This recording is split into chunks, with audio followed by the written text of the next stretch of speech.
You're listening to the Native Plants Healthy Planet podcast, presented by Pinelands Nursery. Here are your hosts, Fran Chismar and Tom Kinezic.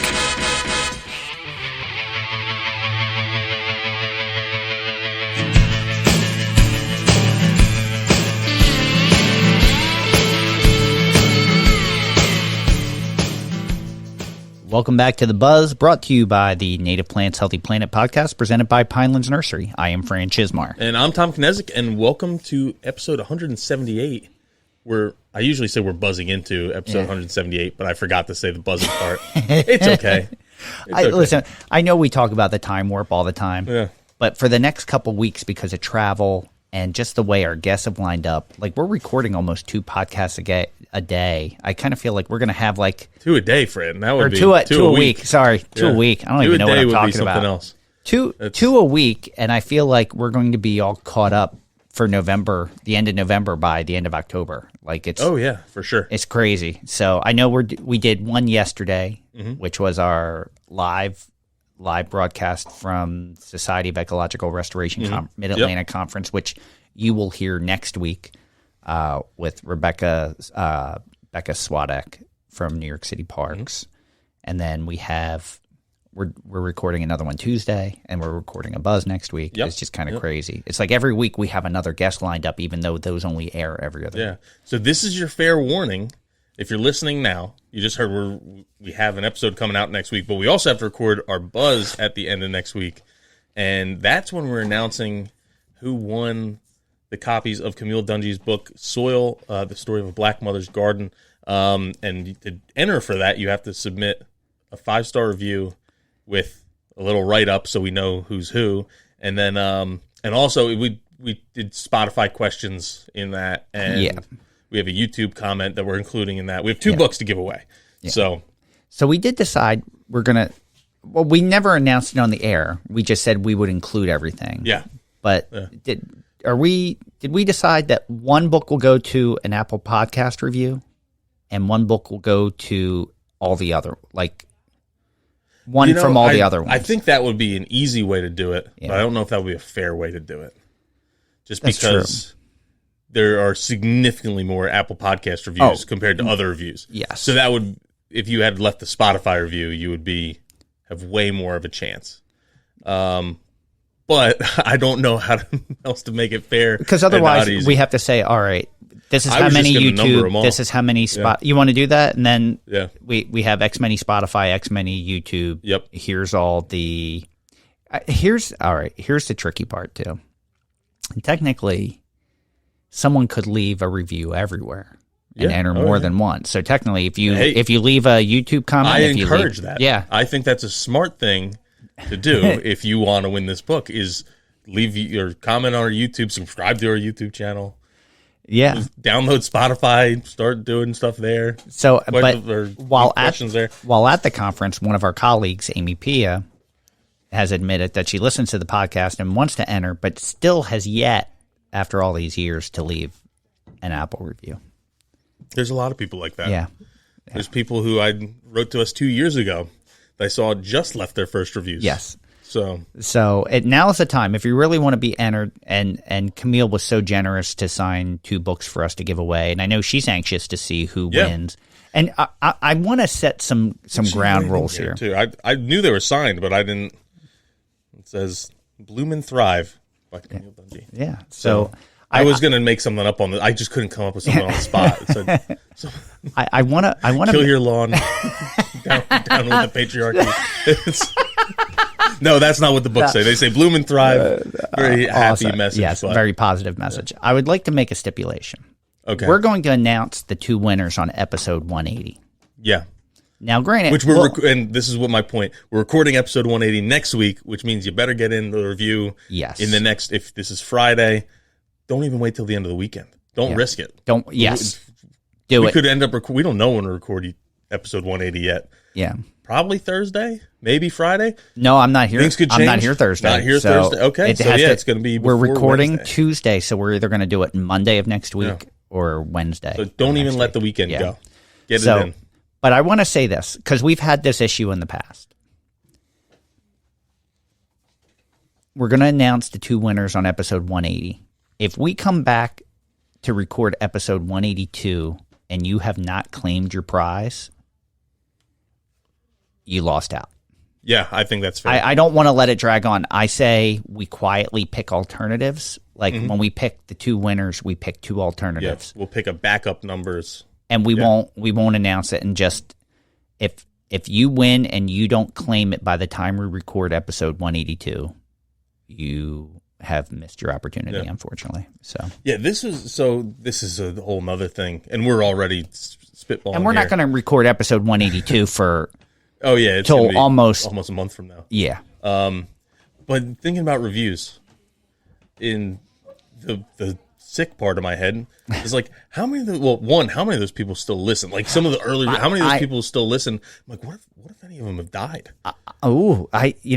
But I had the same thought. I was going to mention it off the air that there's got to be people that left reviews 4 years ago. Oh, yeah. Or almost 4 years ago that don't listen anymore. I would love to think that they still listen, but maybe they just listen occasionally or they're not caught up. There's people, I feel bad, and it's going to be, this person's going to be one of my shout outs, but they've started from the beginning. Yeah. And they're only at episode, I don't know the number, but it's January of 2021. Mm-hmm. So, and that they were commenting on. By the time they get to this, it's already too late. Yeah. It's just, it's going to be a lot of misses. I think, I really feel if it's an early review, there's going to be a really good chance that person doesn't respond. Because we've had this happen before when we had giveaways. What was it, the Yeti mug? I think it's the Yeti mug. But it's like, I think about that sometimes. I'm like, oh, you have this, it's a very one-way relationship, but you build a relationship with people, and then they moved on, and we don't even know. Hey, I have a fun stat. I have a fun stat for you. Yes. So, in looking at the Spotify fun and stat usually doesn't go. No, together. But this is that's like a little oxymoronic. How many people do you think have subscribed to our podcast on Spotify? It actually showed us. I didn't know you could see, because Apple, we don't get to see how many people have subscribed. I don't know. I know we have like 70 some reviews on Spotify. Yeah, which shocked me. Yeah, which that you can just put stars, and we don't know who did what, but we know that you can review it. That's why you got to do the answer our questions thing. Yeah. Now Apple, we've looked at the Podcast Connect. 200? Oh, it's higher. 300? You want me to tell you the number? Yeah. Oh, yeah. 1,176. Smokes. Yeah. Wow. Yeah, I had no idea. But the Apple, which we know is significant, like that's 70% of our listens. Yeah. I don't think we can see, like you can see how many unique listeners on an episode, but you don't see how many people have subscribed to your podcast. Oh. Well, that's very flattering. So thank you all. Yeah. Thank you, Spotify so much. Listeners and Apple listeners and Podbean listeners, wherever you're listening. We thank you. So, and we just had someone that mentioned in the Facebook group as a why do I want to say unanimous, as a anonymous user that they just found our podcast on Podbean and loved it. So thank you for that. We can't give you a shout out because you're anonymous, but all right, we do have another piece of follow up, and then it's plants. I promise we're talking plants. It's the plants are coming. But Fran dropped it a little bit earlier. We went to the Society of Ecological Restoration meeting for the Mid-Atlantic chapter yesterday. Yes. I recorded a podcast there, a live podcast, so you get to hear the clapping and the booing and all the fun stuff. And that's coming out next week with Rebecca Swadek from New York City Parks. But what were your thoughts on that conference, Fran? I had thought it was a wonderful conference, and I'm glad we're talking about it now beforehand because we didn't really get a chance to mention it, but a lot of our former guests were in the audience. I was shocked. I started to count, and then it was Bill Young, ran out of fingers, Marty McHugh. So. I'm trying to think who else. But I was looking, Nate Champagne from Mount Cuba, Blaine Rothhauser. Mm-hmm. There were actually a couple others, I believe. Yeah. So I was looking through. I was like, wow, there's a lot of former guests, but there were also listeners who we'd never met. Brad Madrinsky was there, so we got to say hello to Brad. And, it's always interesting for me because it's our colleagues. It's people that we look up to in the industry that give us a kind word and said, hey, we really enjoyed the podcast. We've been listening, which is very cool. But that room was packed with so many all-stars in the ecology field locally, and to see the work that's being done and the work that has been done that maybe kind of goes without kudos under the radar was just really intriguing to me. Like the what's going on at Liberty State Park, the future reclamation and park that's going to be an open space, while keeping in mind that there's endangered birds there and things like that. It's just really heartwarming to see such great work and so many dedicated people doing such wonderful work. Yeah. It's they really do rapid fire on a lot of these projects where it's like a 15-minute presentation, and they kind of talk about something that they did or multiple things that they're working on: dam removals, salt marsh remediation, all kinds of stuff. And it's selfishly, it's a little cool to see. Oh, we have plants there. It was nice to see a lot of the projects. It was our plant material. Just to kind of pat ours, like it wasn't publicly announced, but we knew, and it was just a good feeling that we were able to do that. What were your thoughts? I thought it's just kind of inspirational to see. It's a topic where you're looking at like the positive lens of a really like sad, disastrous topic. Yeah. Because all this is happening because there's issues going on ecologically in the world, and that they aren't just doing this because they want to. They're rebuilding these salt marshes or capping these landfills and building parks because there's an ecological need for that. There isn't really a feasible alternative. And our podcast next week kind of talks about that a little bit. Is you have New York City with all this impervious surface, and then you have to create these green spaces that can attract people in a sense, but also function ecologically, and how challenging that is, as they're coming off of 5-6 inches of rain, and these things were really put to the test. So it was a cool setting. Yeah, it's cool setting because it was in the Meadowlands at the Meadowlands Environmental Center, and it was Terry Doss, another former guest, and host of the meeting at the New Jersey Sports and Expedition Authority Center there. So at DeCourt Park. Yeah, it was pretty awesome. It was nice for that setting. They had some really cool boardwalks that go out into the marsh. Really, really neat setting. So if you're in the area, driving in, it's kind of, you see what you think of the Meadowlands.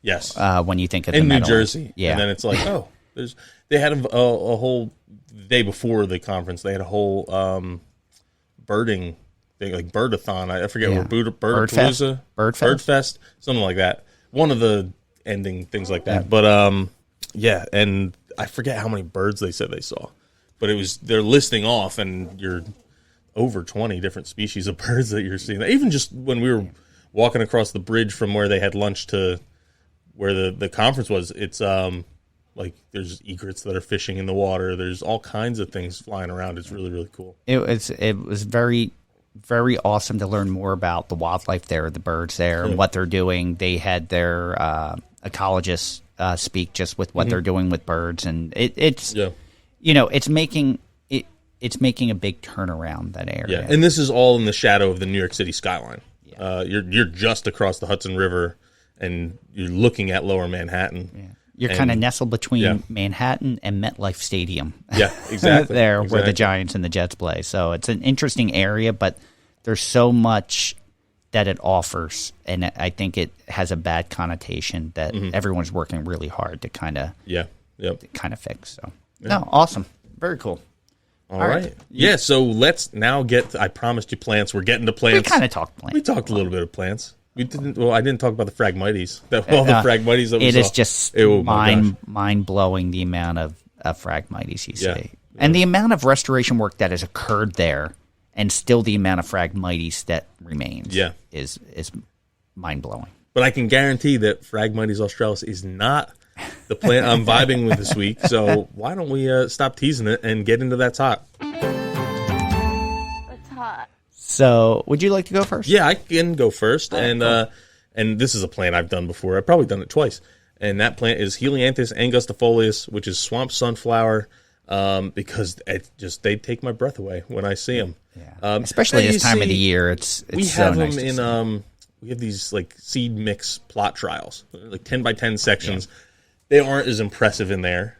Like they're still cool because it's a little later blooming. There's not a lot of things blooming now. You have some asters, goldenrods, that kind of stuff. But this is like a different kind of flower than you see right now. I guess it's got to be Asteraceae family, right?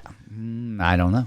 I don't know. Botany. Well, if you want, I'll look. Yeah, look fast. that up. I'm talking about it. I'm assuming it is just because of the flower shape. But swamp sunflower, they have yellow rays and reddish brown to purple centers. They bloom September to November. Pinch the growth in early June for bushier plants with more blooms in the fall. This plant tolerates wet areas of the yard and bog-like conditions and is suitable for rain gardens on the edges of water features.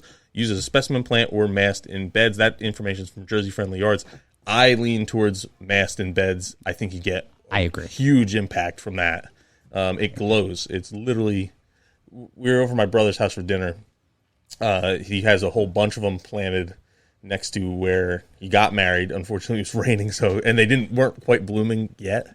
They really just opened up this week, and it's dark out. It's 7:30 at night, and it's just they're glowing out in this field. It looks like a glow in the dark like thing your kids would have.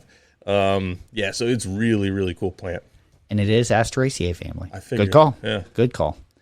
So my plant this week, I don't think we've ever done this one before. I could be wrong, but American cranberry bush, which is Viburnum trilobum. Do you recall if we've ever done it? I think I might have done it once because I got the high bush cranberry fruit leather from Sam Thayer's store. That's right. Which I still got to reach out to him and tell him how we replayed his episode, and it was one of our most listened to. Yes, it is our most listened to. Actually, no, it's our second. I don't want to give away because we always do our top 10 all time at the end of the year, but the number one is the American chestnut by far. Mm-hmm. But I think it's the Duane Estes Sam Thayer is number 2 on that list. But so I chose this one because right now its berries, bright red berries, are in full set right now. This shrub gets 6 to 12 foot tall, can get up to 16 foot tall, but deer do love it. So you may have, if you have deer, you may have some trouble getting it up to that height. You're going to want to protect it a little bit. It's native from Maine to West Virginia, west to Iowa, north to North Dakota, found naturally in moist conditions and likes partially shaded conditions like thickets, temperate woods, and rocky shores. It has a fragrant lace cap flower that blooms in the May through July area, and it does attract butterflies. It's actually the larval host for the spring azure. And the flowers are pollinated by flies, bees, beetles. The bright red berries in the fall are an excellent source of winter nutrients for wildlife. The berries will actually soften and sweeten throughout the winter during the freeze-thaw cycle. So they get actually better as the winter progresses.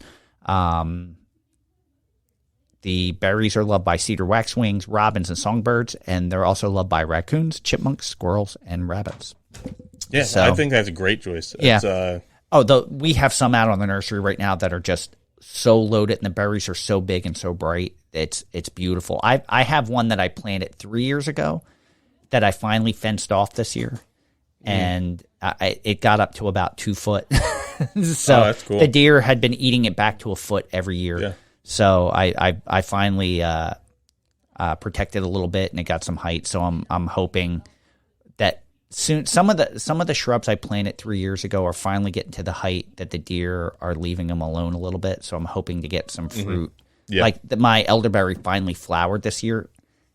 They ate off all the winterberry flowers. Like I'm hoping that next year turns a corner for some of these. But 2 great choices. If you don't know them, get to know them, add them to your property. They're wonderful selections. So, you ready for some this or that? Yeah, let's do it. All right. You can get with this, or you can get with that. So last week's episodes were mine on mosquito control. Tom's on Chinese dogwood, and we have a winner. And Tom has won by the score of 9-6. So congratulations. Thank you everyone. It's not a lot of votes though compared to the last couple. It kind of had a flurry and then died. Down. Yeah, it died a little bit, but I'll take it. And you get to choose if you would like to go first or I'm defer. going to go first because I usually choose like articles that aren't like too crazy long. Yeah. I try and fit it all in a page on like a Word document page. And this one I found yesterday. It was published a couple weeks ago, but I found yesterday and I think it was someone from Princeton Hydro shared it on LinkedIn. Okay. And I was looking at it, I'm like, this is so cool. There's so much in here. And then what I do is I'll copy and paste the article, put it in the document that Fran and I have as a script. And then it was like 9 pages of words. So I cut this is trimmed down. This is trimmed down to about 2 pages ish. Maybe it's 2 full pages. Yeah. Like I was just looking, I was like, because I have a tendency to do that and leave all 9 pages in. And Tom's like, "What the heck? Like, what are you doing?" Yeah. Mine is like, I'd say like a page and a half. I trimmed it down. So I trimmed down the cool parts. It's from the what the heck's it called? Hold on. It's from the Lincoln something. I forgot to include that part. Lincoln, I'll figure it out. I'll figure it out as I'm going here and tell you. I want to give the people the proper credit of where I got it, but it was titled "Nature's Toolbox: Fungi, Marshes, and Other Unsung Climate Heroes." It was by John Gorey. It came out on September 19th of 2023, so just a couple weeks ago. I'll read a little bit and then I'll give some of my thoughts. And here we go.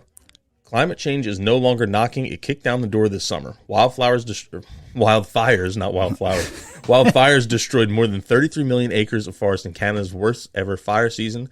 Vermont was flooded by a 100-year storm for the second time in 12 years, while a different deluge left 5 dead outside of Philadelphia. Temperatures in Phoenix crested 110 for 31 consecutive days, failing to dip below 90 at any time for more than 2 straight weeks, and as deadly bouts of flood, fire, and ferocious heat erupted all over the planet, we lived through the hottest days in recorded history, a global record that was promptly broken the very next day and again the next, in what scientists say was likely the hottest month on Earth in 120,000 years.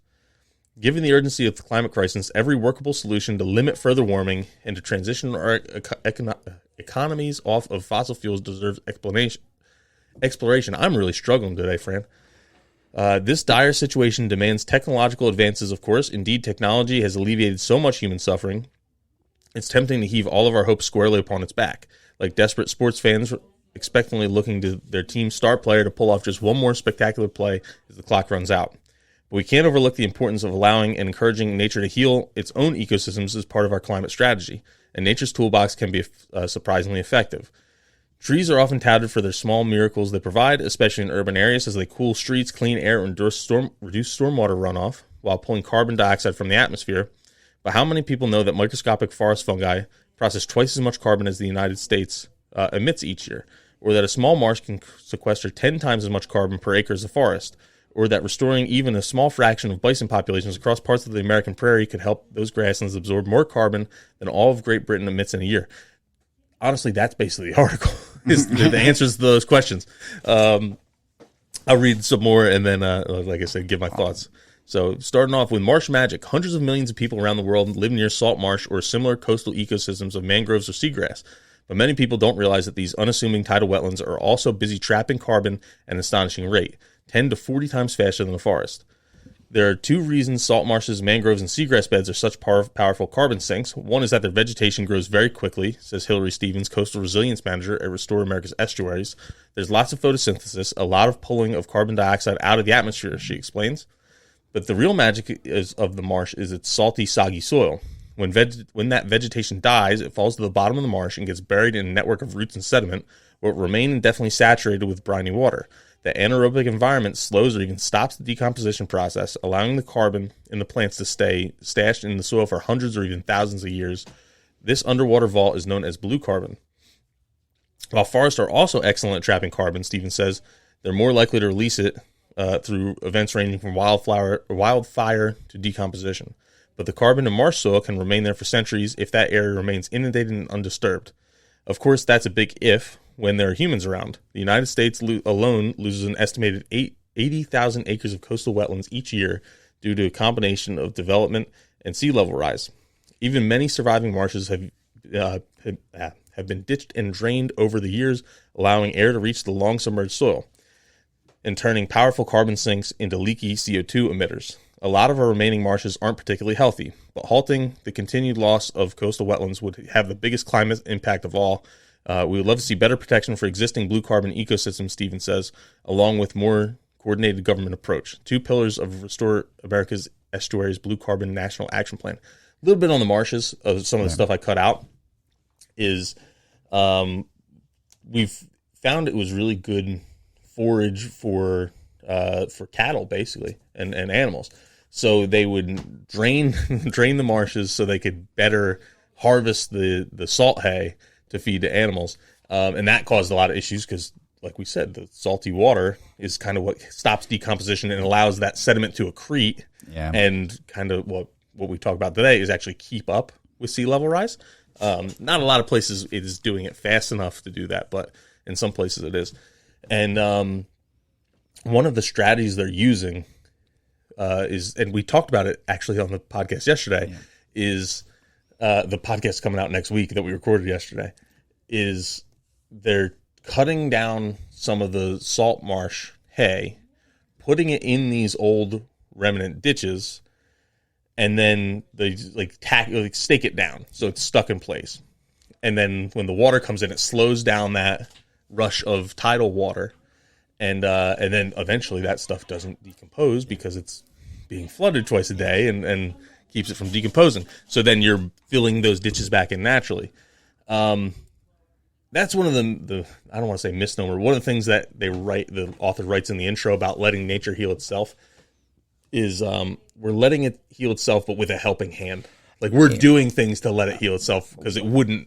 We've already done something to screw it up, so we need to do something to help it heal itself. If we just left it on alone, it wouldn't happen. One of the themes yesterday at the conference, and I know you're still in the middle of your article, was that a lot of these sites can't heal themselves because of outside influence, because you might be in an urban area, you're restoring this, but there's so much influence from outside. If left alone, like Phragmites can still come in and take over, or all these things. So without stewardship, some of these grants are actually building in stewardship, and a lot of these jobs have 5 years of monitoring. But, one of the big things was, how do we get money for stewardship? How do we get money for, and these things have to occur, or maintenance has to occur you need that helping hand, because they can't just heal themselves on their own, unfortunately. So continuing with the article, the next section was forest feeding fungi.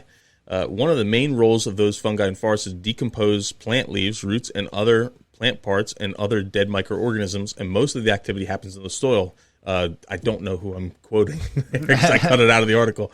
In doing so, they release elements like nitrogen, phosphorus, and sulfur back into the soil in a form that plants can use. But there's a group that's particularly crucial to forest health, and that's mycorrhizal fungi, which live on the roots of plants and are one of the oldest symbiotic relationships found in nature. When mycorrhizal fungus colonizes a plant by growing on or inside of its root cells, the plant will send up to 30% of its carbon in the form of sugar produced through photosynthesis from its leaves down to its roots to feed the fungus. To return the favor, the fungus will use that carbon to extend out into the soil and absorb those nutrients that are being decomposed by other fungi, Batnagar says, and give them to the plant. The carbon ends up feeding not just the fungus, but also the nearby microbes, which help sequester carbon in the soil.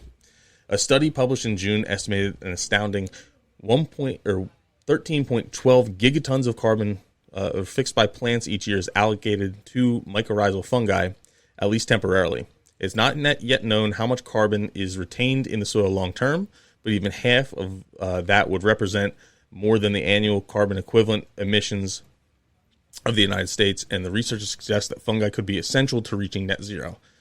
Next section is letting wildlife go wild. A 2023 study by the Yale ecology professor Adwal Schmitz found that protecting and restoring populations of animals can supercharge the carbon capture capabilities of the respective ecosystems. This can enhance the total amount of CO2 naturally absorbed and stored as much by 6.41 gigatons per year worldwide, or more than 14 trillion pounds of CO2. Endangered forest elephants in Central Africa, for example, spread the seeds of trees and woody plants and trample and devour vegetative undergrowth, helping carbon-dense overstory trees grow faster and bigger, restoring wild elephant populations within the region's 79 national parks and protected areas, about 537,000 square kilometers of tropical rainforest, could help capture an estimated 13 megatons of additional CO2 per year, or 13 million metric tons. In the ocean, migrating marine fish eat algae near the surface, and their fecal matter drops to the ocean floor, and that nourishes photosynthesizing plankton. Fish also help the ocean lock up carbon as they rid their bodies of excess salt through the production of calcite, a form of calcium carbonate. Calcite is a way of binding up salt, Schmidt said. but it's also a carbon-based unit. The hard pellets sink to the ocean bottom and don't break down easily. Marine fish currently help the oceans absorb 5.5 gigatons of CO2 annually without getting explicit credit for it. And Schmidt says over-harvesting fish or catching them in deeper waters could jeopardize the enormous underwater carbon vault. And in North America, where white settlers all but wiped out more than 30 million bison at once that once roamed the prairies, just 2% of the animal's one-time numbers remain, confined to about 1% of its historical range.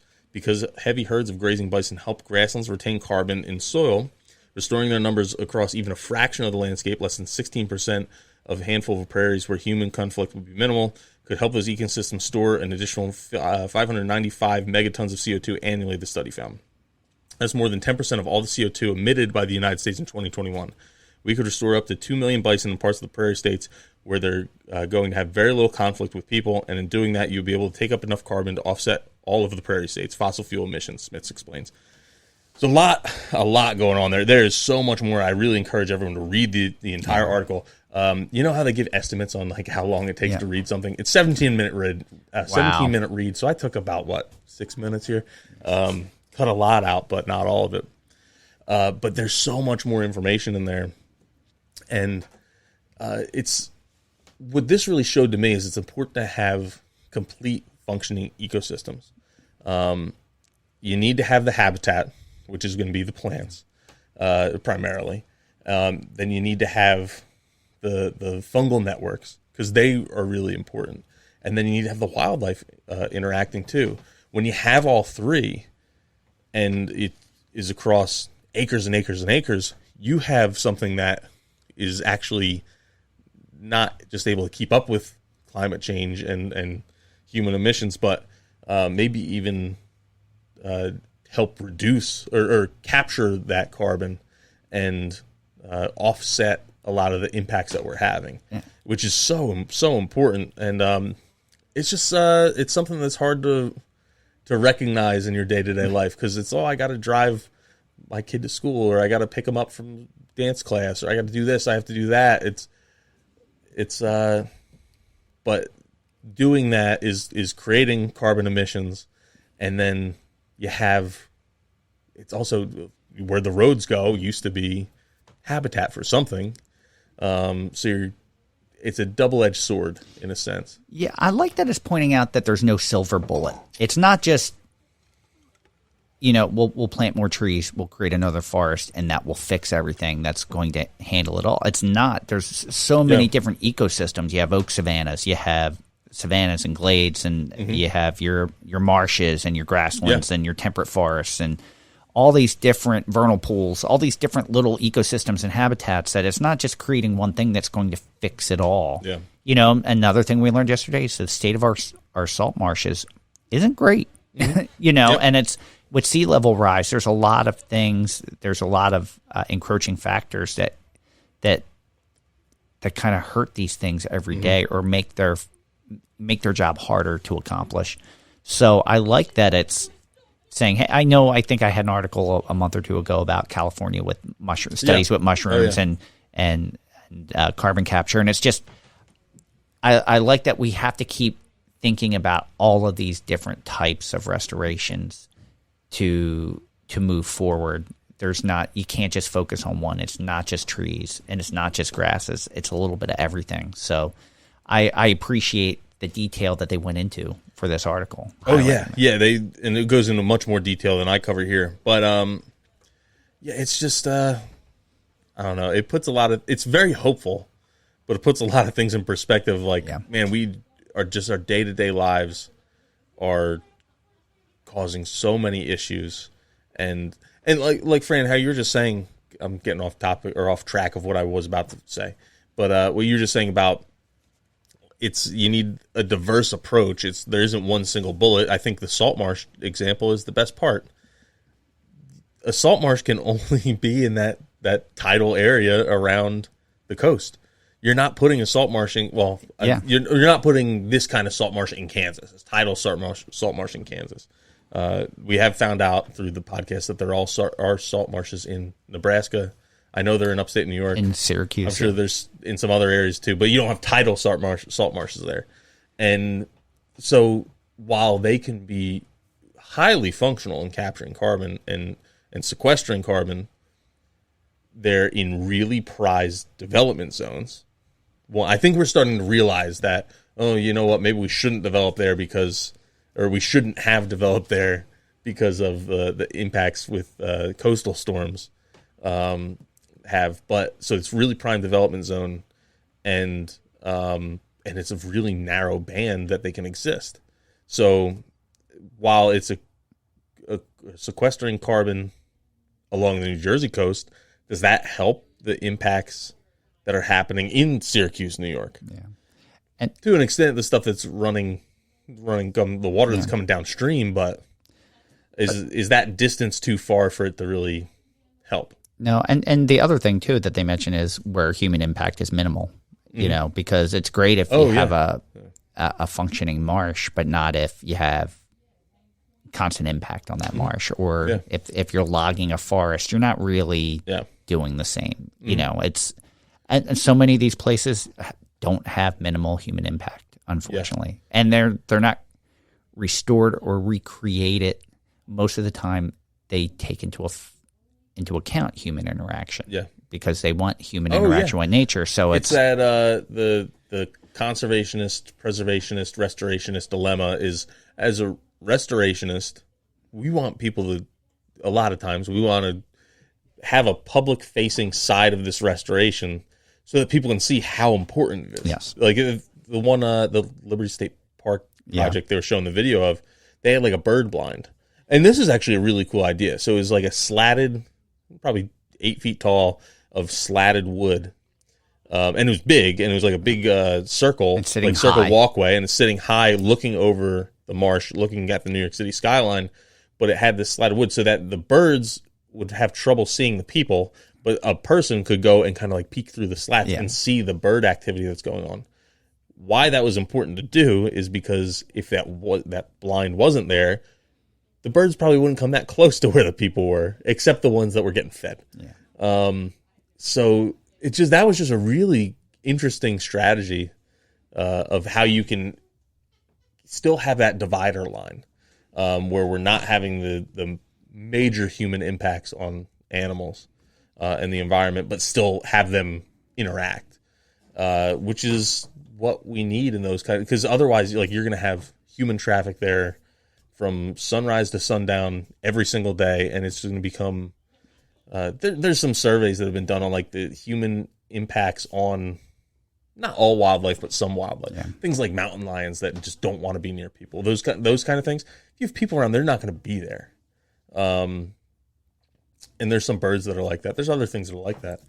So you want to have a public-facing part, but by doing that, there are certain wildlife that just and probably plants too that just aren't going to be present. Exactly. So that's where if you're preserving it, well, now you have big blocks that the wildlife that need to use it can use, and it's open to all wildlife but closed from people. You know, I'm going to say this out loud just so that we have some kind of record of it, but maybe as a future guest, the one head ecologist at the Meadowlands that talked about ticks hitchhiking on birds, which I hadn't thought about. And as far as like wildlife interaction and human interaction in the Meadowlands, maybe that would be a good conversation to talk about, like in some area where you kind of have that combination of all. Maybe that would be a good future guest. Yeah, no, that sounds cool.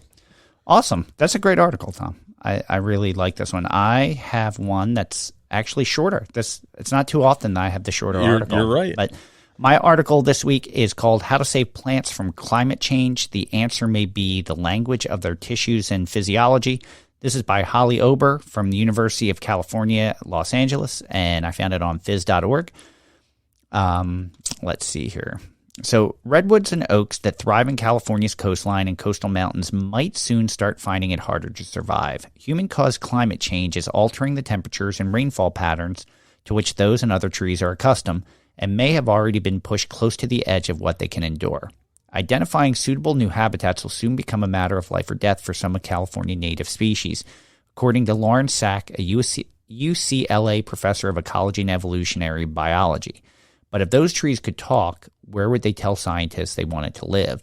In a new study, a team led by SAC and other UCLA biologists deciphered a secret language in leaves and woody stems that points to the species' optimal habitats.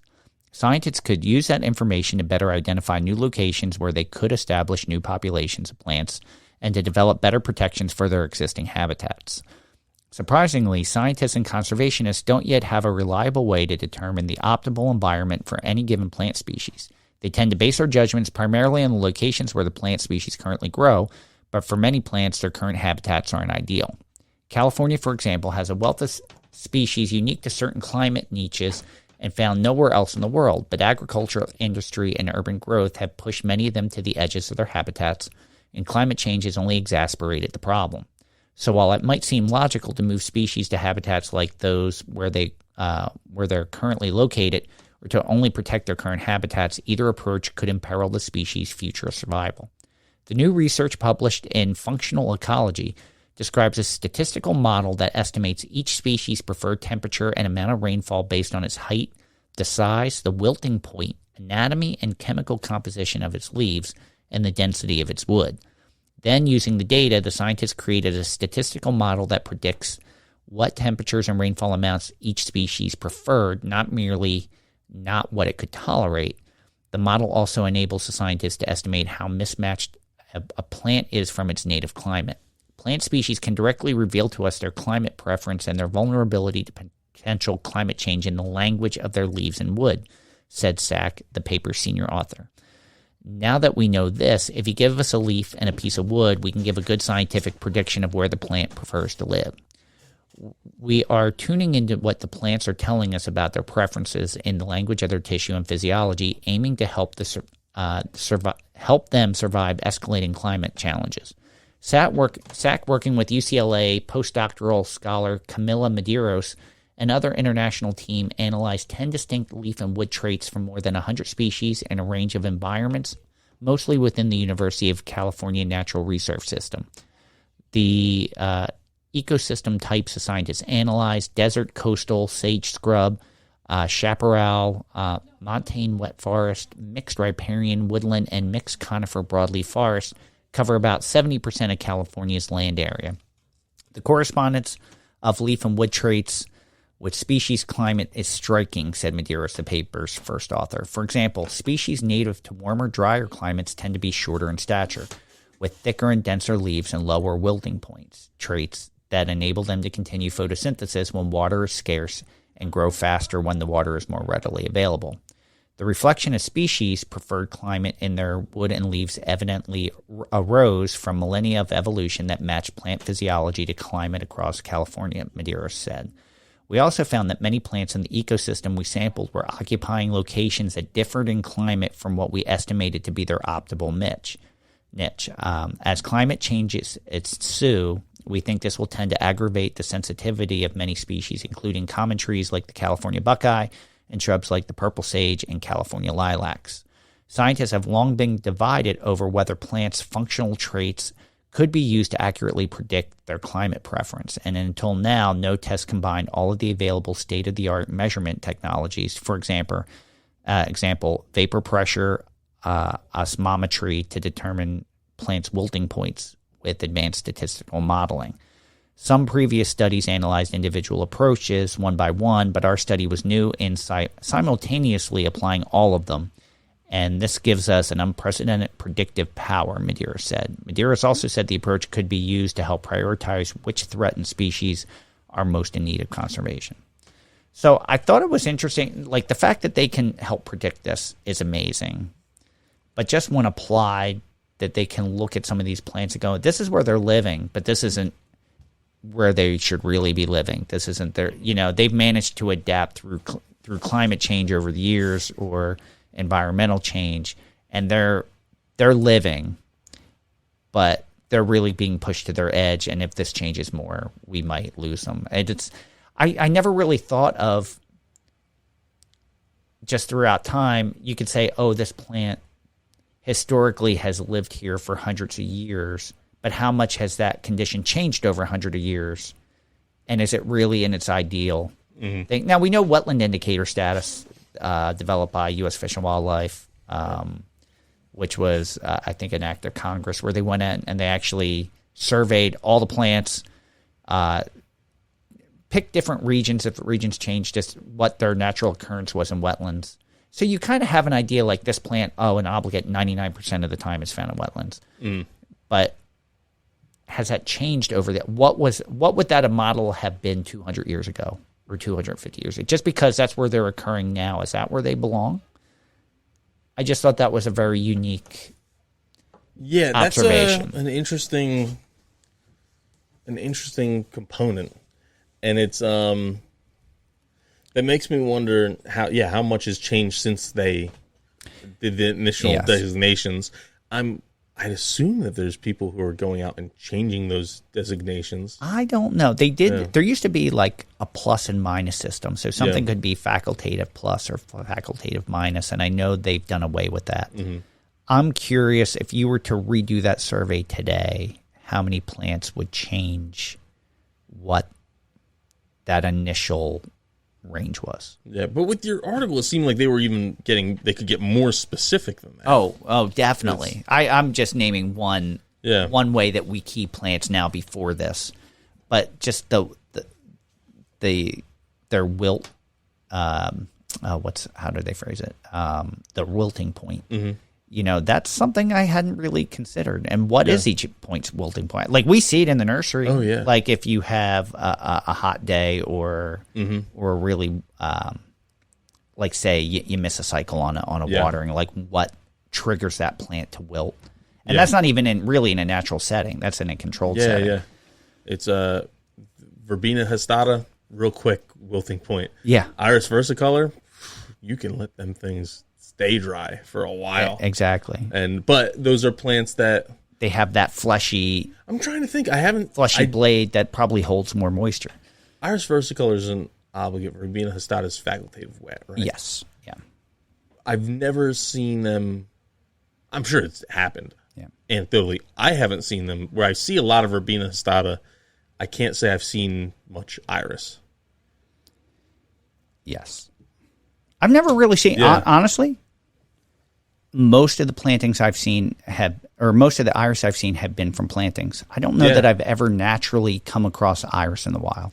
Yeah, I'm trying to think. I've come across cardinal flower and things like that. Can't say I've ever, like that kind of stuff. All the time, yeah. Acarus, all sorry, kinds of carrots. So that's pickerel weed and sweet flag. Yep.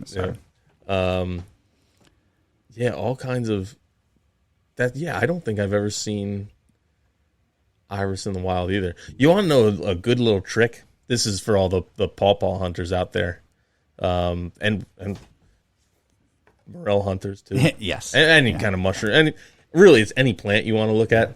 One of the best tips I can give. This is not my secret. Other people do this too. Go on iNaturalist, and if you go to the map, there's like a search function. So like zoom out as far, like I look around our area. So from like 195 south to Mount Laurel, or 38ish.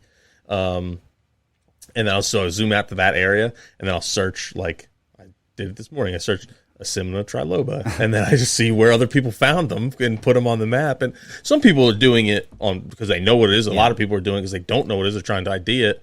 But then I just there's apparently a patch in Bordentown of pawpaws.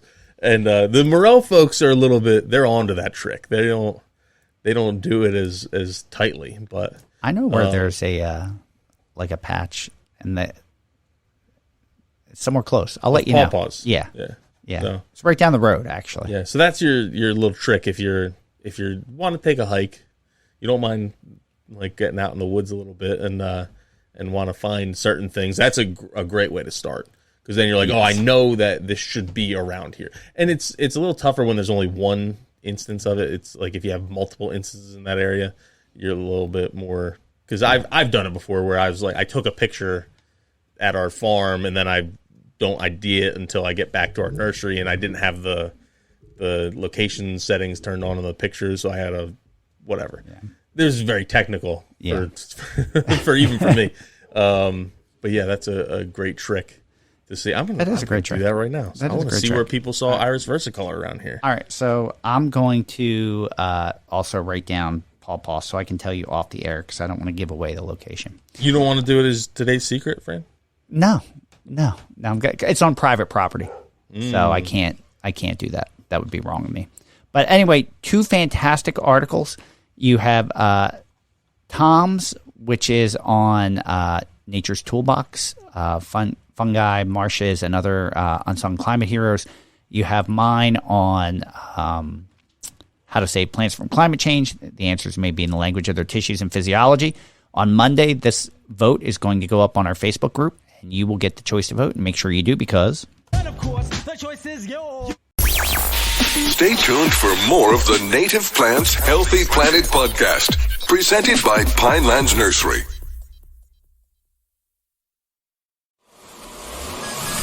Welcome back to the Native Plants Healthy Planet podcast, presented by Pinelands Nursery. This is you have your work cut out for you. We're getting ready to do listener shout-outs. Yeah, I should probably pull up the list here. Hold on, it's loading. All right. Listener, shout out. You know, while you're doing that, I'm gonna throw my 2 out. So, first is Jessica from First Energy, who's one of our customers, and when she called the other day, she made sure she threw in that she enjoys the podcast. So we appreciate you listening. Thank you so much, Jessica. And my second would be from Bob Matlin, who sent us an email over the weekend, or actually it was yesterday. And he is our listener that's starting at the beginning and is currently at January 2021 and offers some feedback as to that Buzz episode, which I'm actually saving for my This or That. Yeah. So I thought it was he had a very good point, and I thought it'd be a good conversation to have. And those are my 2 listener shout outs. Who do you have? Oh gosh, friend. You have a lot. I tried to tell you where they came from. So if I don't have anything next to it, it's Apple. Okay. Yeah, because I'm going to have to switch back and forth between sites here to do it all. Yeah. There's a lot. So we had Garden Akoji. I'm assuming that's how Garden Akaji? Garden Akaji. I don't know. Where do people come up with some of these names? I wonder if it was a typo. I wonder if it was supposed to be Gardenology and they hit K instead of L. Yeah, they're right next to each other. Look at that. Maybe we solved. Maybe they didn't even know. Or maybe the L was taken. So that's true. They're right like next to each other. I'll use it. But they felt that we were informative and original, and the coasts make good company. So, which makes me think we know this person too. I'm wondering, or if they just mean like if they're listening to us, we make good company that way. Okay, I don't know. Well, if you do know us, Garden Nakaji, let us know who you are. Reveal yourself now. MTUAN 475 says that we're a terrific podcast and one of their favorites, and they continue to learn so much. So really appreciate that. Thank you for that. This is a name I'm assuming that I know where they got this from. I don't know who they are, but JG87 IROC. I'm guessing that they had was the Camaros were IROCs? What's the IROC? Or is that a Pontiac? IROC was. I wasn't old enough. I wasn't born yet. I don't know if IROC was a Trans Am. Oh yeah. I am old enough, and I should know because IROC was like a big deal when I was in high school. Yeah. Are you looking it up? I'm trying to. IROC car. Chevy. Why history sheets the Chevy Camaro IROC. Oh, it's a Camaro. Yeah. Okay. Yeah. Sorry, JG. Sorry. Didn't want to mix up. Don't let me get my Trans Am and your Camaro. But they thought we were a fantastic combination of being informative and entertaining. And then we had 10D. Tenacious D? You think that's... Could be. Tennessee. Could be Tennessee defense. Yeah, I'm thinking Tennessee defense. It could be Tenacious D. Enjoys the various guests and loves to hear about the importance of habitat restoration and the sense of community when they're surrounded by manicured lawns and invasives. Wild Quinine loved the Camille Dungy episode and has been listening for a while, but that was the one that made him put in the review. So you're entered to win a book. Friend, you're gonna have to stop me when I go too far. That's okay. At My Fave Packer, is that a new one?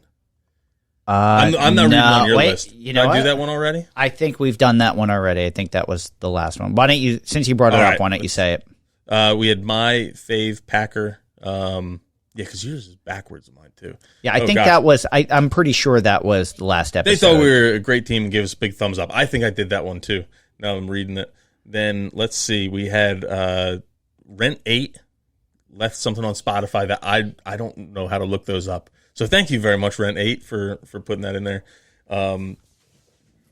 Steam, ACOYTE. I wonder if it was supposed to be Acolyte, and I missed the L. Oh, that could make sense. I think it was Steam Acolyte. Steam Acolyte left a comment on our YouTube, and that they were happy that we're accepting YouTube comments to be entered into the contest. Yeah, and then another one of our longtime listeners that I know who's actually going to be here tomorrow. I'm assuming they're going to be here. Ryan Butcher finally did something on Spotify. Nice to enter in. Yeah, so, that's very very cool. Ryan. So thank you, Ryan. We appreciate that. But that was a lot of reviews, and I have to thank everyone that took the time. Whether you're doing it to be entered in the contest or not, it means a lot to us, and it really helped push us back up the charts. Like it was nice to see us beat out a couple Bigfoot. There's actually 10 Bigfoot podcasts ahead of us. Oh, I know. I've counted. Yeah, that's like the one. That drives me crazy. One of my. I'm bored. I don't know what else to do on my phone. Let's see how many Bigfoot podcasts are ahead of us in the nature category. How is that nature? Yeah. If you can't prove to me without a shadow of a doubt that it exists, how can you consider it nature? Well, Fran, this is actually I don't want to get too off topic here, but and this was actually a really interesting perspective. At one of our Christmas parties a few years ago now, Pastor Neil, who's our community pastor, good family friend of ours, he comes to our Christmas party and does like the blessing in the beginning. And he said, scientists admit that we probably don't know like 99% of what's going on in the universe, but we can definitively say that God's not real. Same thing. Yes, yeah. We don't know 99% of what's going on out there, but we can definitively say Bigfoot's not real, Fran? I don't know. Could be out there. All right, listen, in order for Bigfoot to keep surviving, there has to be a community of big feet more than that are mating. A handful. So at some point, a baby Bigfoot would have to wander out into the street. For me, what that kind of at least disproves that Bigfoot is living on the East Coast. West Coast, okay, I can buy a little more. There hasn't been a single Hunter's Trail Cam picture of him. Oh, that's right. You can pick up escape convicts. Escape convicts. You get hoax, what's it called? Mountain lions all the time, where people are like, oh, we got mountain lions in New York now. Yeah. Probably not. No. It's someone else's mountain lion picture, and then you're just saying it was yours in New York. But yeah, we don't have any of Bigfoot. There's like, it is kind of strange that the Hunter Network has like a security system for the woods. Yeah. There's so many trail cameras out there. If you walk around on like on public access hunting land, it's like the amount of trail cameras you walk past.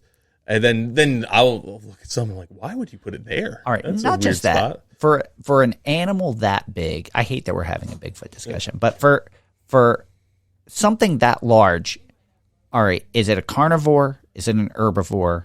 And it would have to consume, if it's constantly walking and hiding, it would have to consume a fair amount. So what is it eating? Like how much wildlife? Like no one's missing a cattle?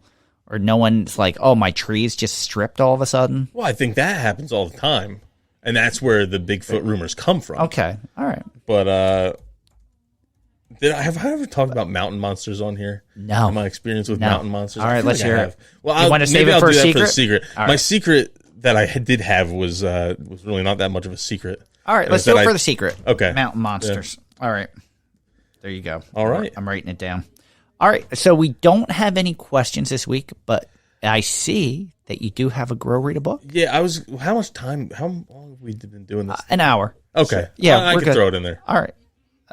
Grow Read a Book.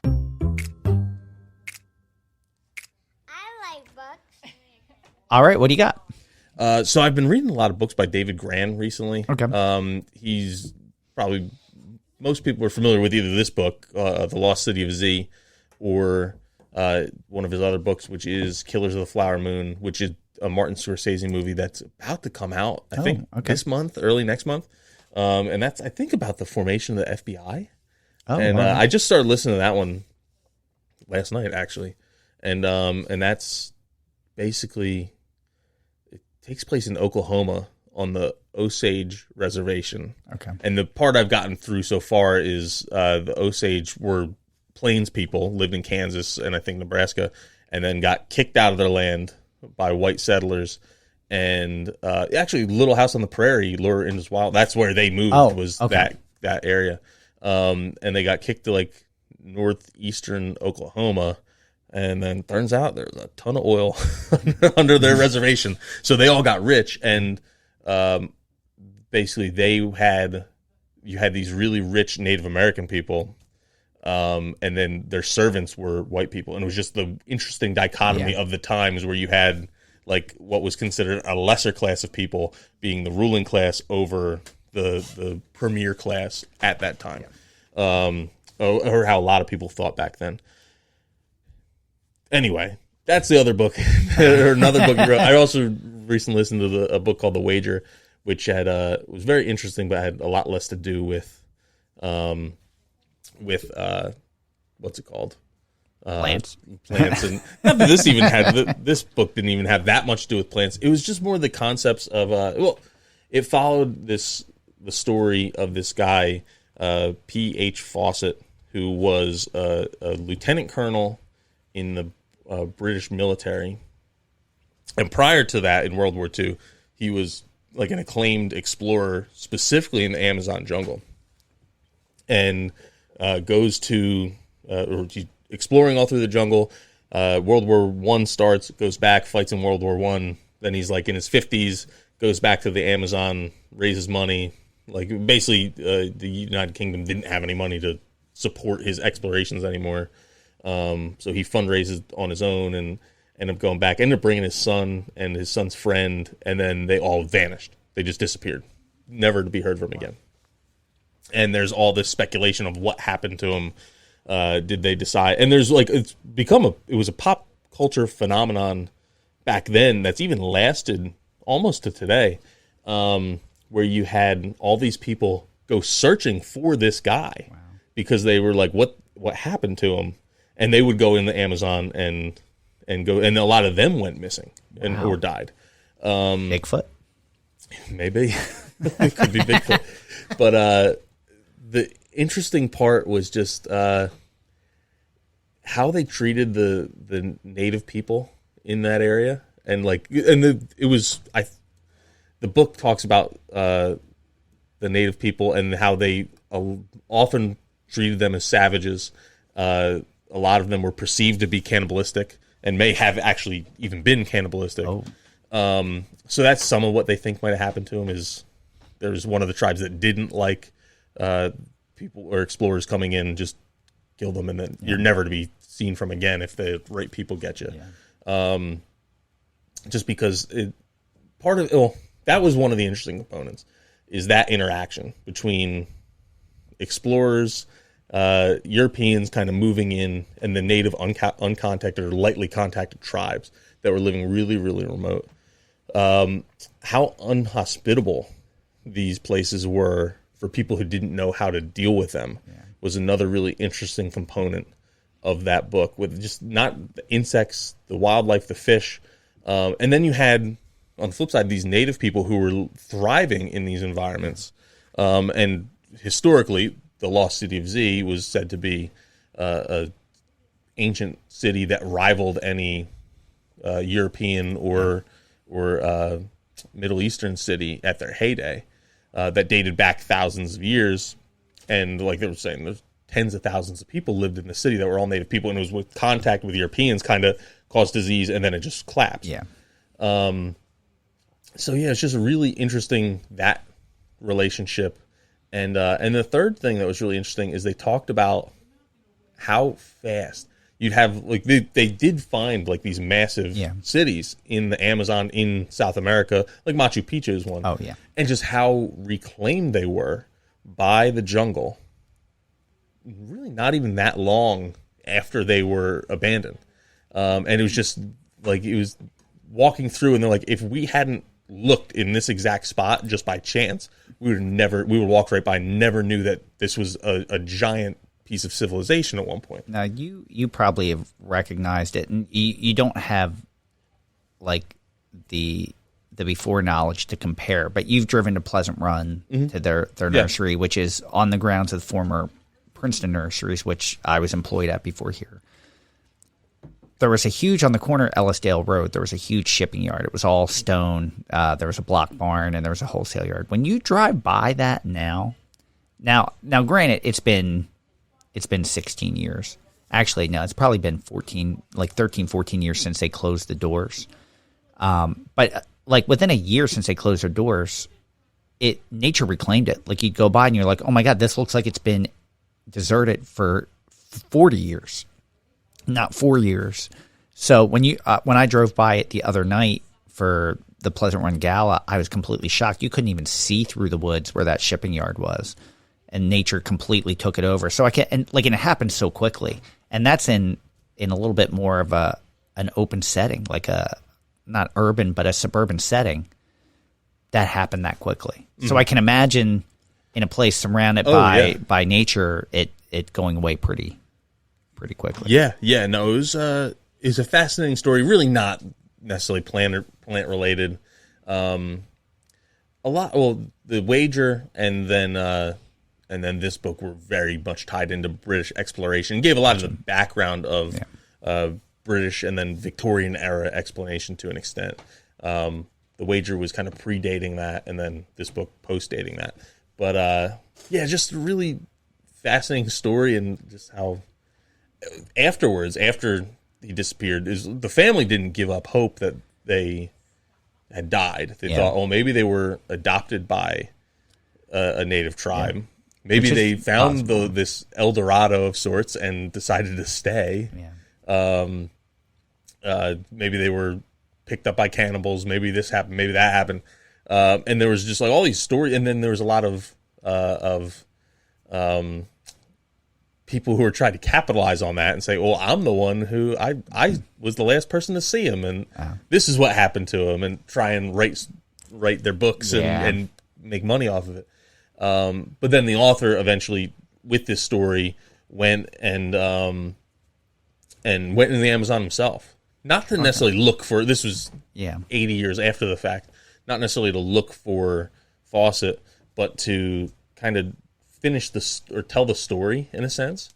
And because it was only 80 years ago, he was able to talk to people who met Fawcett when they were little kids. And there's one tribal grandmother who was like, oh yeah, I remember when the 3 white men came in and we talked about this, and they stayed here for 2 days, and then they went that way. And and she was like, I was a little girl, but it was she remembered that happening.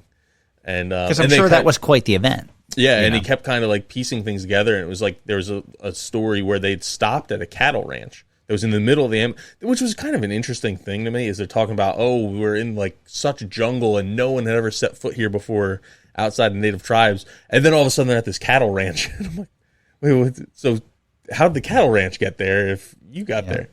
Anyway, this guy goes to that cattle ranch, and they're asking the locals, and like, oh, where is that ranch? And someone's like, oh, I'll take you there. And they just stopped in the middle of the forest, and they're like, where's the ranch? And he's like, it was right here. This is the foundation of the house that they used to have. And it was just completely taken over. So it's just it was just a really fascinating story. And then eventually there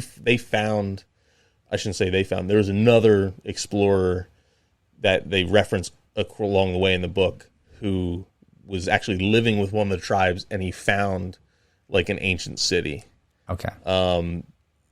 Which could be that the city they were talking about the whole time. But it gives like a nice conclusion on it, where they found something, and they're saying, I guess there was a rumor that there was a holy animal that they had that would come from town to town and build a moat to protect its people. Okay. And you could actually see the moat, and like they're looking at, it was just like a small depression in the ground. Like, this is where the moat was, and look at all the pottery that we can find, and look at all this stuff. And so it was just, that's pretty amazing. Interesting historically, you have the mystery faction of what happened to this guy. You have this like Bigfoot-esque faction of like, oh, there's an El Dorado out there that they're looking for. Maybe they're going to find treasure at the end. But the big takeaways for this podcast were just the interactions with a really famous ecosystem, I guess, and how abused it's been, going back generations, really. So, yeah. Awesome. That sounds like a great book, Tom. Yeah. Thank you for sharing that. I like a lot of like scientific nonfiction, and this fit right in. That's awesome. That's awesome. So we don't have a Tom's Petty, and we haven't done, not that I'm one to complain, in a while. Take it or leave it. This is going back to Bob Matlin's email today, and it was one where we were talking about the amount of money that Jeff Bezos had put into the environment. Yeah. And Bob's thoughts were, should that really be celebrated? Because a billionaire, in his opinion, there's no self-made billionaire. Billionaires are made by the work of many, many people. Yeah. And a lot of damage is done ecologically for a business to be create that big. So should he really be lauded for doing this work? Does it really offset the damage done? And that made me think, should we be applauding donations from big businesses, or should we have more stringent environmental laws to prevent some of these things from happening in the first place? Yeah, and that's a really tricky subject, and it's something where, because you're going to have people less government and more protect, and this country was built on not the promise, but the hope that you could create a pretty good living. The American dream. The American dream, yeah. So, and it's a tricky one because it's hard to not have that soundbite that makes you sound really bad, I guess. In a sense. I think it's this is the hand that we're dealt, and with this situation in particular. Yeah. If it wasn't Jeff Bezos, it was going to be somebody else. Exactly, and I don't think the intent was to put down Jeff Bezos. Oh yeah, I agree. I think that the overriding sentiment was sometimes money talks more than our ecosystem. Mm-hmm. And that's just how, but that's just how humans are. Yeah, it is. And this is going back, like even in, I'm just talking about those Amazonian tribes that. It was this, not to the extent, because they didn't have the technology that at that interaction they had. But back when they're talking about that lost city Z, they're saying, oh, the technology was probably just as great, if not greater, than what they had in other parts of the world. And it was that a lot of the European disease contact is what wiped a lot of it out and made them these tribal people that didn't, I don't want to say couldn't get out of the woods, but didn't get out of the Amazon forest. But going back to like the beginning of probably pre-civilization, prehistory humans, we live in a competitive society, and people are always trying to, I was talking about that book, The Wager, and that was what, and they did research on this. The book, The Wager, it was I talked about this on the last Buzz too, but it was a shipwrecked British naval vessel off the coast of Patagonia. And what happened is the crew that had lived, a lot of them died on the way of scurvy, but the crew that was alive and on this island mutinied against the captain, left him there with a few loyal people, and somehow made it to Brazil and then made it back to England. And then years later, the captain shows up with a couple of people saying, those guys aren't, like, they mutinied. Like, they need to have this whole military tribunal because they left me there. But a lot of that process comes down to how, when they were so hungry, when they were starving, the lengths they would take to survive, and how they lost all sense of camaraderie as a military unit and were backstabbing each other and murdering each other and stealing from each other just so that I could eat. I didn't care about you anymore. Yeah. I was your best friend during the day, but at night I was stealing your bread and I was stealing your meat. And that's just how it sucks to say, but that's kind of how human nature is. It's animalistic nature. That's what happens. Yeah. So that's, I guess my point is, if it wasn't Jeff Bezos, it was going to be somebody else or someone else. It's happening across the globe. And where geopolitically, where it gets tricky, in my opinion, where it gets tricky is if we go like over-regulate and try and do, I don't want to say do things more environmentally. I want us to do things more environmentally. I want us to take our profits and invest them in environmental causes. But if we over-regulate that or do too much of that on the global stage, we're going to lose, and then we aren't going to have the money to do anything, because you're going to see it happening from China and India and these other countries that are going to take over that. And do they care as much? They might care more about those causes than we do. That's where it gets really tricky. And that's, I look at it like, I kind of responded saying, I just spent a whole day yesterday with a lot of people that really care, and you see all this great work being done. And I guess my hope is that you have businesses being created that have more an environmental conscious about their footprint that they're leaving and do things. And I'm like, TerraCycle is a perfect example. I'm like, you're not there yet as far as it's listening, where the episodes are. Yeah, you're not there yet. But you're going to hear about, we try to highlight some companies that are trying to make a difference this way.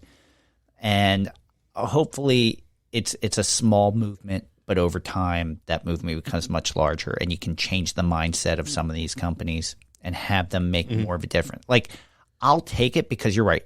It could have been a company that says, I don't care to even give back. Yeah.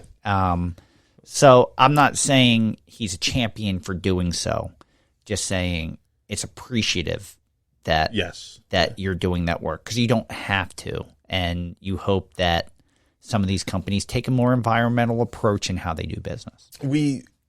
I think it's just, and this is also human nature, to look at the folks that may have a little bit more than we do and dislike them for that. And one of the things that I see a lot on Facebook is so much mud being flung at like the Home Depot and Lowe's of the world. And I don't think people recognize that they're steering the ship when it comes to plants. Yeah. And they're actually they're the ones that push for the neonic-free stuff. Yeah. It wasn't nurseries, it wasn't garden centers. It was Home Depot and Lowe's saying, "Hey, we found out this stuff. We want to be like neonic-free, more responsible. We're trying to be more responsible." So anyone who wants, if you want to sell at Home Depot or Lowe's, you need to not use these anymore. Or if you do, you're getting labeled with a skull and crossbones. Yeah, it was what they were talking about back in the day. That wasn't garden centers. There were garden centers that were doing that. Yeah. You had native plant growers that were preaching that. Yes. But your typical chain garden center or bigger garden center, they weren't saying that. Yeah. So, but what you see when you go on Facebook is, oh, don't buy from Home Depot and Lowe's, because everything that's growing there is sprayed with all kinds of pesticides. I'm friends with folks who grow for Home Depot and Lowe's. They're using less of that stuff than a lot of other people I know. Yeah. There's a lot of nurseries that are going direct to landscape or going to some of these other garden centers where they are spraying a ton. So now at the same time, I think you should support the businesses you want to see in your community. You want to have a rural community full of small local shops. You got to support them. You shouldn't be going to the Amazons of the world then, because you got to admit, I got to pay more. I might have to wait a little longer. I'm going to have to get in my car and drive there or somehow find a way to get that to my house. Pay a little extra delivery fee. I'm not getting free shipping. I did just hear something the other day talk about Amazon free shipping and how it's really shooting them and everyone else in the foot, because they don't have to do it, but they did it, and now they can't not do it anymore. And it's costing them. They're losing so much money, and it's built into all these other fees they have, and the fees end up going to the third-party distributors, the retailers they have. and then they have to charge more to make up for the fees. And then on their own websites, they can't undercut Amazon. So then they have to sell their stuff for more on their own website. And if they don't offer free shipping, no one's going to buy it from their own website. So they got to do that, which means they raise the price even more. And it's like it just keeps getting higher. The thing is, though, with Prime, I don't know if you've ever looked, it's not really free shipping. Like if you say you look at a product that's, you're logged in under Prime and it's like free 2-day shipping, it's $5. Log out and look at the same item. I've been doing that. I know in the beginning it was like that. It was like that in the beginning. Recently, I haven't done... they're the same. Okay. Oh, okay. And it's because I have a Nursery account, which we don't have Prime, and I have a personal account that I do have Prime. Okay. And sometimes I'll buy it on my personal account because I need it the next day, and it's the same price typically. I was going to say, they've kind of passed that. That's how it started, but I think they passed a lot of that to their. But you were getting quicker shipping, like instead of like 3-4 day shipping, you were getting it 2 days. Yep. So you were paying to just get it faster. Yeah. But if that's changed, I haven't looked in a while, but I know at the beginning that's how it was. I know a couple, and then this might have changed since I last looked, but a year ago, Amazon was behind a lot of the EV push, like with electric vehicles, which is something globally we're kind of pushing towards. But it's not UPS. UPS isn't pushing for EVs, as far as I know. FedEx isn't pushing for EVs. Their kind of trucks are a lot harder to go EV. But Amazon had an order with Rivian, but I don't know exactly what happened there. They might have backed out of it. So, well, it's if you look at Waste Management locally, their entire fleet is run off natural gas. Yeah, and not gasoline. So that was a huge push for them. Now, it made sense business-wise because they're like, it's quieter and we can actually go into neighborhoods earlier in the day to collect. But still, it was something that made sense for them. Now, it's a business decision. They were able to look at it, make sense, and go, oh, maybe this will save us money. Maybe we can get more work done. But they still did it. Listen, I'm not naive. I'm sure there's companies lobbying to not have to do these things or for laws not to be passed. To make things harder for them environmentally, but like I'm not naive to think that everyone has the best intentions. But yeah. So it's a tricky question. It's way more complex. I wanted to respond to the email too, and I'll probably respond way before they listen to this. They listen to this episode. But, yeah, it's just obviously I think that. Like a fair living wage is something that people need, and I'm really kind of excited to see Brad Madrisky. Actually, I just became Facebook friends with him this morning, and after meeting him yesterday, and he put something up about like the United Auto Workers strike and how they're asking for a 32-hour work week and a 40% raise, and kind of drew out just like this is what a 40% raise. They're going from like $25 an hour to $35 or whatever it was. They're making way more money an hour. That's a big deal to that worker. But when you actually looked at how much cost it adds per car, it ended up being like $300. Yeah. And then now you'd go all the way to the GM or General Motors, whatever. And they made X amount of dollars last year in profit. So. It's a fraction of an expense for them, where it's a big deal for the employee. Now, I think the issue is this because this is what happened with college, like college tuition costs. When that household now has more income, the people who they're buying from can now charge more to capture more of that. We can go down so many rabbit holes. I don't want to go down the college tuition rabbit hole, but yeah. Especially when I know when my son graduates from graduate school today, how much in debt he is. Yeah. Like, and the prospects of a job for him aren't that fantastic. Yeah. Given the major he took. Yeah. And so much of that's because I think this is still a case in some regard, but for my generation, like that mid 30-year-old coming out and saying, got to go to college. Oh, look, there's all these student loans you can get for college that are federally backed and guaranteed. So now the college and university can say, well, they can get a loan for $50,000 doesn't matter if they pay it back. I'm getting $50,000 regardless. So why don't I make sure I get that $50,000? Why would I charge $40,000 when I can guarantee to get 50? Yeah. That was kind of the approach. I know with my son, like he chose a profession that is very well paying, but we just read an article that said, oh, this is a boom for this profession, and they estimate that over the next 10 years in this boom, it's going to create 100 more jobs. Yeah. And it's like, all right, 100. Now, it's not something that a lot of people major in. Like I know for his school, only 6 in the graduate program, they accept 6 students a year. So it's not a lot, and there's not very many. He was limited to where he could go that had this as a major. But that's not a lot of prospects. He's having trouble getting an internship, and I know, like, he was willing to put the money out in student loans given what this profession will pay, but he can't find a job. Yeah. And that's the hard part. That's the reality of it. So Yep. Anyway, and don't want to end on a bad note. Lot of that is like I said, people from that 40 to like your son's age, and it's still happening, just getting pushed towards college, and it's like, this is what you have to do if you want to be successful. You want to be anything in life, you have to do this. Oh, don't worry about it. You can get loans for this. It's not a big, and you don't have to pay them until you're done. Oh, don't worry about it. And you had these adults telling impressionable 18-year-old kids that this is what if you want to be anything in life, this is what you have to do. Yeah. And well, you're 17, 18 years old. What are you going to do? Not listen?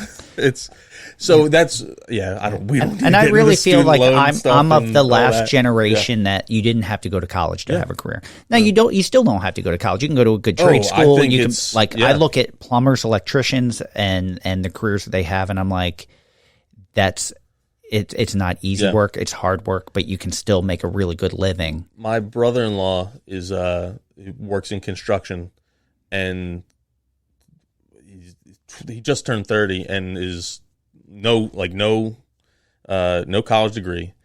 Went to trade school, but is not working in his trade. And he's just a hardworking. He's not a kid anymore. He's 30, but he's just a hardworking guy, and he's doing really, really well. He can live a really comfortable life, no student debt, and it's just he bet on himself, put himself out there, and said, if I show up every day and work hard and make myself available, then he's very well compensated for that. There's two ways to look at it. My former father-in-law who worked at a steel mill, and it closed at a time that he was at the right age with the right amount of years that he got a full pension. And I was like, that's great. You got to retire early. That's fantastic. He goes, no, because I worked night shifts and I missed everything that my kids did. And I was miserable and grumpy, and I worked with derelicts, and it wasn't a good life. I'm getting rewarded now, but I missed a lot that I'll never get back. Yeah. And these jobs are hard. I was just talking to someone who's in their mid-60s that has a master's degree, and he's like, I look at the guys that went to work at the dock out of high school while I went to college, way better off than I ever was. Yeah. Like, I'm still paying back college, and they're retired at this point. Now, I'm not saying they had easy jobs. I'm sure it was really hard work. It's just that dichotomy. But I'm just thinking, because we've really riffed on this and are expressing a lot of our own opinions. Yeah. I'm sure a lot of people disagree with too, and I like having those kind of conversations. Yeah. And I'm just trying to think, how do we get here from? I don't know. The conversation we're having. Because the other component I wanted to talk about was, like I was saying, if it wasn't Jeff Bezos and Amazon and Bill Gates and Microsoft and all that, someone else would be in that role. And that's kind of where the other part of your question is, with more stringent environmental regulation and laws, the government could be in that role too. Yeah. And then you're counting that the government is the one that has the environmental best interest too, which isn't always the case. And we saw that yesterday with people in the private sector disagreeing with the government on policy on certain things for restoration. So then you're dealing with that. So a lot of the balance comes with innovation from the private sector balanced with regulation from a well-meaning government. Yeah. That's where you get the most progress. When you talk about, and we talked about this at our managers meeting this morning, but you talk about New Jersey having an electric vehicle goal of all electric vehicles across New Jersey by 2035. And nationally, there's all these goals by like 2030, 2035, 2040. We want to have these environmental metrics in place. Yeah. And without that, I don't think we get there. Having that regulation prompts private industry to really shoot for it. And you get a lot of these startups who say, hey, I'm just throwing Google out there, but Google has this or Amazon has this. They're doing it this way. And they aren't looking into, they're passively looking into the better way to do it that they need to fulfill by 2035. I'm going to invent what they want, and then they're going to pay me for it. Yeah. And so now you have that new startup that really funnels in, and it's not Amazon who's inventing it by themselves, but they need to do this, and they can't invest in that. But you have new business entering it breeds innovation. Yeah. So, and I'm sure the bigwigs at these mega corporations hate the regulatory side of things so much that they're buying them off.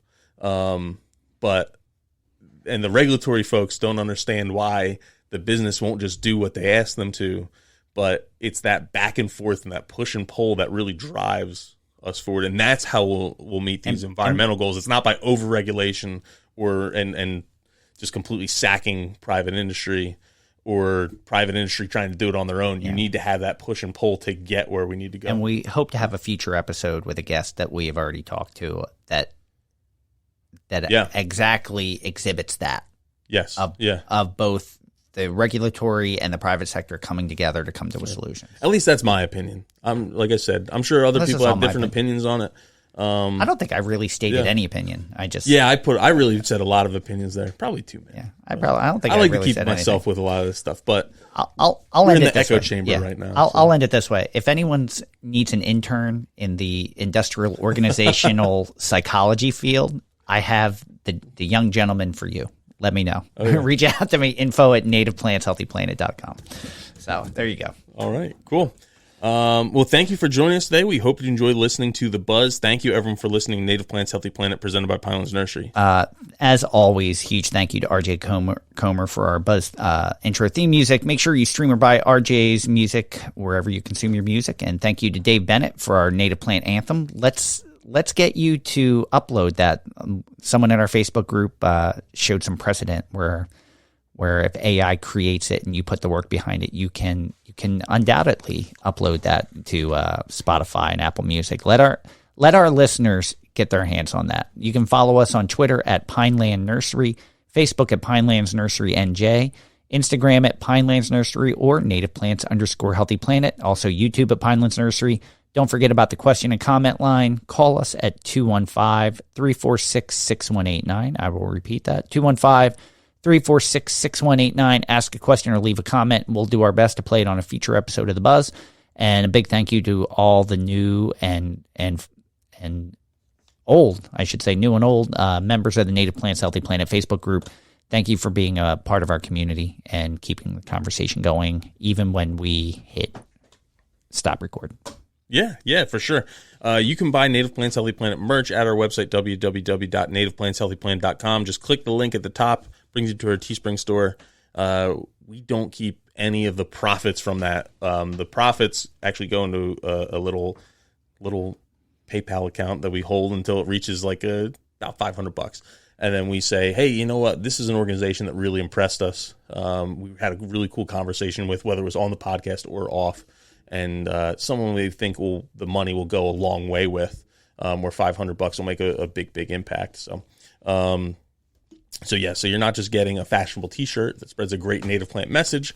You're also, in a roundabout way, giving back to a cause that can really use the help. You can listen to Native Plants Healthy Planet on Apple Podcasts, Spotify, Stitcher, really wherever you consume your podcast. Do us a favor. I always say Stitcher because it's still in there, but not Stitcher. You can't listen to it anymore. I removed it from the other one. I didn't remove it from this one. Yeah, you can listen to us anywhere you listen to podcasts, wherever you're listening now. Just keep listening to us there.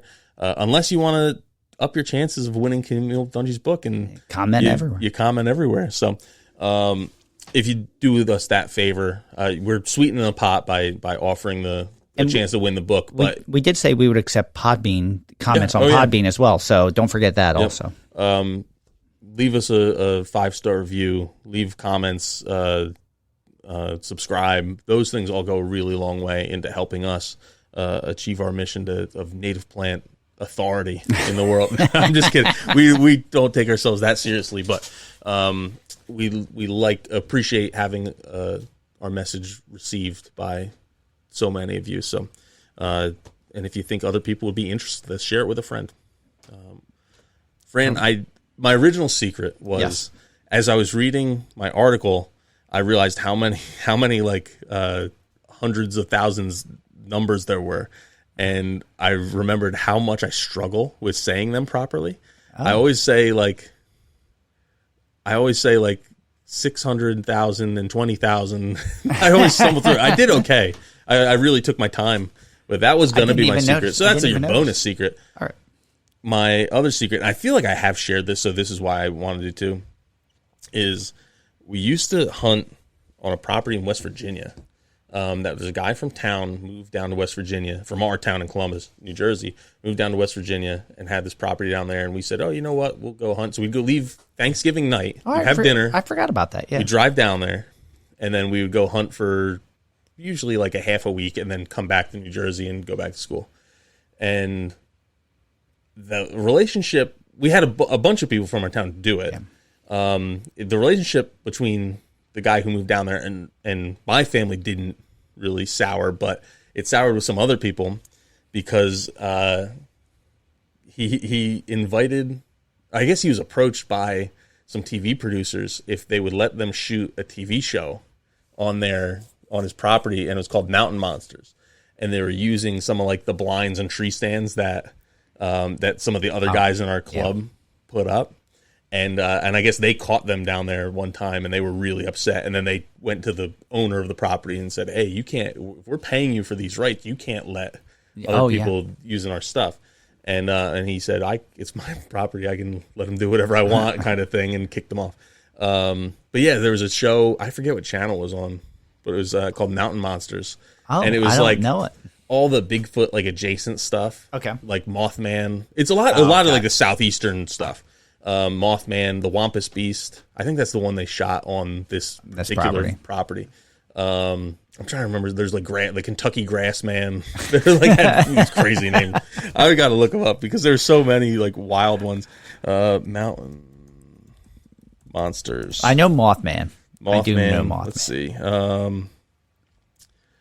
There was. Let's see. The Wolfman of Wolf County, Grassman of Perry County, the Devil Dog of Logan County, the Wampus Beast of Pleasance County, and that's where we were. It was Pleasance County, West Virginia. Mothman of Mason County, the Lizard Demon of Wood County. Then you had the Kentucky Hellhound, the Grafton Monster, the Yahoo, Werewolf, Fire Dragon, Sheep Squatch.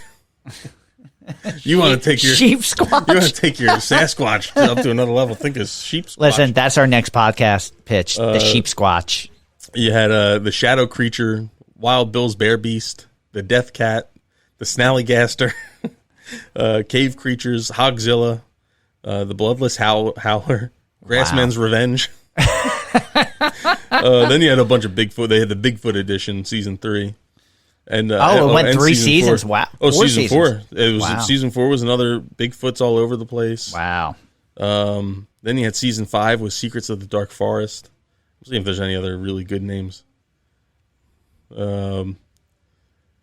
Oh, season 6, season 7. Oh, there's like this is still going. Still going. All right. See, season 8 was 2022. Last episode was March 13th. So. Apparently, there's a feud on finding Bigfoot. Finding Bigfoot. Producers had a rift with Mountain Monsters because they thought they were there's claim that they were just actors, where the Finding Bigfoot folks were a real deal. Oh, that's serious. Maybe we can get him up here and have him find the Nature Boy of Columbus. Yeah. Nature Boy of Mansfield. Yeah. You know, I was thinking we should do like a Bigfoot episode. When we should invite some big and talk about Bigfoot habitat. That's a T-shirt I've been meaning to make. Is like I create Bigfoot habitat or something like that. You know or what? Something right. Bigfoot habitat related. All right, so. I like that. Yeah. I like that. You know what? If they're gonna beat us in the ratings, then let's at least get some money from it to do some good for some of our partners. Oh, it's on Max right now. It's streaming. Oh, I on have Max. All right, I'll have to check it out. Yeah, it was on Destination America, and then it actually moved to the Travel Channel. Oh wow! All right, cool. All right, so we've actually recorded for an hour and 40 minutes. Wow. Yeah, we really went off the rails with the whole. The take it or leave it. Start doing political talk and economic talk, and All right, let's wrap it up. All right. Yeah, well, thank you, everyone. I'm Tom. And I am Fran. Thanks again, everyone. Before I forget, I want to do a big thank you to Terry Doss, Matthew Holthouse, and Rob Wechter for all the work they did putting on the SEER conference and inviting us to do the live podcast. Thank you for that.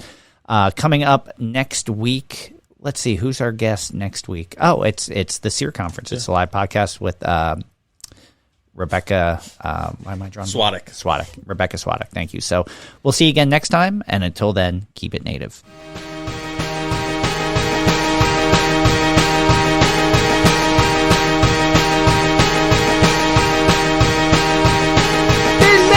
Woods, wetlands, and dales grows a bounty of beauty that never fails. Our native plants, so diverse and so rare, treasures of our land beyond compare. From the ferns below, soaring oaks above, each plant has a place, each family's love. Monarch caterpillars launch milk, wheat so tall, bees buzz about, sipping nectar from all. Oh, native plants, how you grace this land. In your diversity, we will take a stand.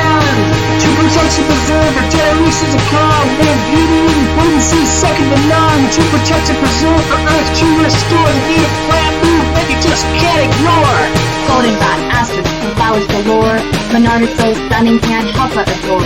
Their colors, their fragrance, a feast for the eyes. Their value to wildlife, no need to disguise. Native plants, how you grace this land. In your diversity, we will take a stand.